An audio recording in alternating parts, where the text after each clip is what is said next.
यत्र यत्र भवेत् तृष्णा संसारं विद्धि तत्र वै प्रौढ़वैराग्यमाश्रित्य वीत तृष्णः सुखी भव। नमस्कार मित्रों, ये जो श्लोक है ये अष्टावक्र गीता के 10वें अध्याय का तीसरा श्लोक है, जिसे हम आज गहराई से समझेंगे। तो आइए सबसे पहले इसके अर्थ को समझते हैं। तो जो श्लोक है वो कहता है, यत्र यत्र भवेत् तृष्णा, अर्थात जहाँ जहाँ होती है तृष्णा, संसारम विद्धि तत्र वै, अर्थात वहाँ ही संसार को जानो, प्रौढ़ वैराग्यम आश्रित्य, अर्थात पके हुए वैराग्य में आश्रित, वीत तृष्ण सुखी भव, अर्थात तृष्णा से मुक्त सुखी हो जाओ।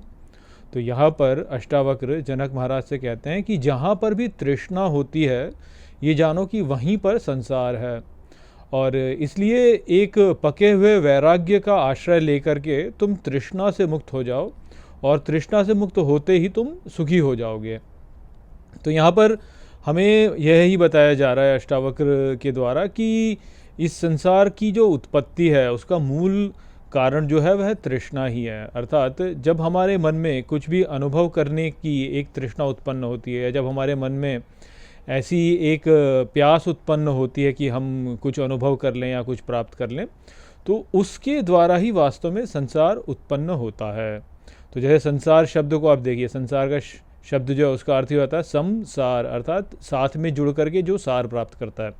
अर्थात यहाँ पर जो तृष्णा होती है उसी के द्वारा वास्तव में हम इस संसार को एक सार दे देते हैं, उसको महत्व दे देते हैं। यदि हम इसको सार ना दें, इसको महत्व ना दें, तो ये नष्ट हो जाएगा, इसका प्रभाव हम पर नहीं रहेगा। तो हमारे द्वारा ही क्योंकि इसको महत्व दिया जाता है, हमारे द्वारा ही क्योंकि इसको सार दिया जाता है, इस ही कारण से ये जो संसार है ये हमारे लिए उत्पन्न हो जाता है।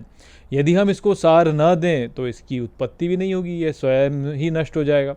और जो भी दुख हम वास्तव में अनुभव कर रहे हैं वह हम इस संसार के द्वारा ही अनुभव कर रहे हैं। यदि हम इस संसार को महत्व न दें तो हम अपने वास्तविक स्वरूप में स्थित हो जाएंगे, और जो वास्तविक स्वरूप हमारा है वह सच्चिदानंद है। तो उसमें आनंद जो है सन्निहित है उसके भीतर, तो हम दुख को पार करके सुख को प्राप्त कर लेंगे यदि हम वो करें, अर्थात हम इस संसार को सार न दें।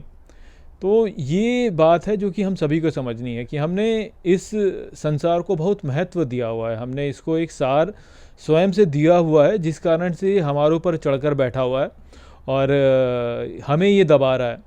आप देखिए, संसार में जब हम जीते हैं तो हम कितनी सारी समस्याओं को देखते हैं, कितनी सारी समस्याओं का हम सामना करते हैं, और इन समस्याओं को यदि हम देखें, मूल में देखें, तो ये सभी वास्तव में हम स्वयं ही उत्पन्न कर रहे हैं इन समस्याओं को। जैसे आप देखिए कि कितने सारे वृद्ध लोग होते हैं जो कि अपने बच्चों से दुखी होते हैं, अपने पुत्र से दुखी होते हैं। और वो दुखी क्यों होते हैं? क्योंकि वह अपने पुत्र को महत्व देते हैं कि मेरा पुत्र जो है वह ऐसे करना चाहिए, उसको वैसे करना चाहिए, यूं क्यों नहीं करता, वो क्यों नहीं करता मेरा पुत्र, इसलिए दुखी होते हैं। परंतु बात वो ये समझते नहीं कि भाई जो पुत्र है वो तो जैसे करेगा वैसे ही करेगा। हम थोड़ी ना निर्धारित कर सकते हैं कि वो कैसे करेगा, नहीं करेगा। हम तो केवल उसको एक अपनी ओर से परामर्श दे सकते हैं। अब पालन करना उसके ऊपर है, हमारे ऊपर थोड़ी, हमारे हाथ में थोड़ी ना।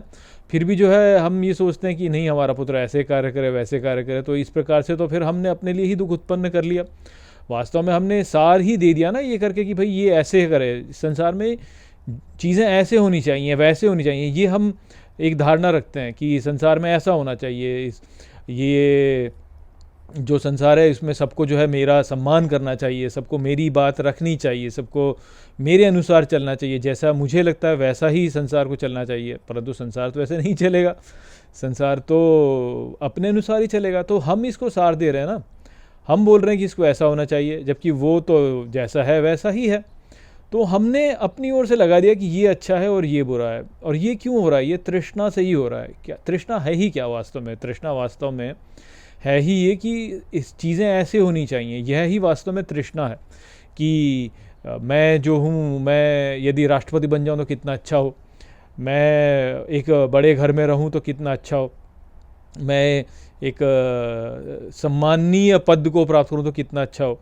तो ये सब ये तृष्णा ही तो है वास्तव में, कि इसको ऐसे होना चाहिए, उसको वैसे होना चाहिए। और जहाँ पे ये उत्पन्न हुआ कि इसको ऐसे होना चाहिए, उसको वैसे होना चाहिए, परिस्थितियों को ऐसे होना चाहिए, वैसे होना चाहिए, वहीं पर वास्तव में जो है फिर तृष्णा के द्वारा संसार उत्पन्न हो गया। क्यों? क्योंकि फिर हमने इस जगत में जो भी कुछ है उसको एक सार दे दिया कि इसमें कुछ है, इसमें कुछ महत्वपूर्ण है जो कि होना चाहिए वैसे।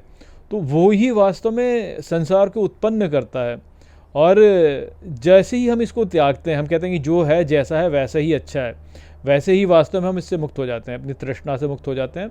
और फिर जो है हमें कष्ट नहीं होता, क्योंकि फिर हम सब कुछ को स्वीकार कर लेते हैं। तो ये जरा सी छोटी सी बात है जिसको हम समझ नहीं पाते और जिस कारण से हम इतने दुख झेलते हैं।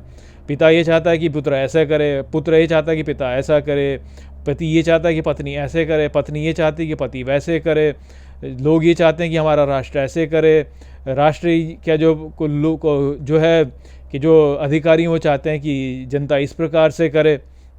तो ये जो हम ये अपने अंदर बना लेते हैं कि भाई जो उपभोक्ता है वह चाहता है कि जो हमें उत्पाद प्रदान कर रहा है वो ऐसे प्रदान करे, जो उत्पाद प्रदान करने वाला सोचता है कि उपभोक्ता ऐसे करे। तो इस प्रकार की जो यहाँ पे चल रहे हैं सब कुछ, आप गाड़ी चला रहे हैं सड़क पे तो आप चाहते हैं कि हर कोई जो है मेरी ही गति से गाड़ी चलाए या मेरे आगे कोई ना आए।